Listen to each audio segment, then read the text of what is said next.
এই ভিডিওর আগের পার্টেই তোমরা দেখেছো যে আমরা সবাই মিলে দাসনগরের সমস্ত প্রতিমা দর্শনের উদ্দেশ্যে বাড়ি থেকে বেরিয়েছিলাম, আর তারপরে বেশ কিছু প্রতিমা আমরা দর্শনও করে ফেলেছি। আর তারপর দাঁড়িয়েছি একটা ফুচকার দোকানে ফুচকা খেতে।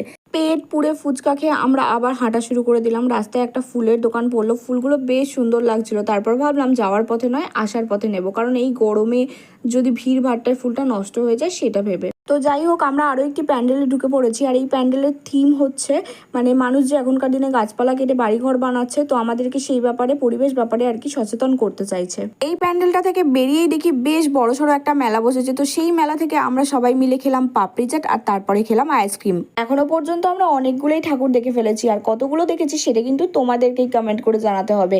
আর এই যে ঠাকুরটা দেখছো, এই ঠাকুরের যে শাড়িগুলো ছিল সেটার কালার দেখে আমি তো ফিদা হয়ে গেছি। এরপর রাস্তায় এই জার্মান শেফার্ডটাকে দেখলাম, পুরো রিয়েল মনে হচ্ছিল। তো যাই হোক, এরপর কি করেছি সেটা জানতে হলে পরের পার্টটা অবশ্যই দেখতে হবে।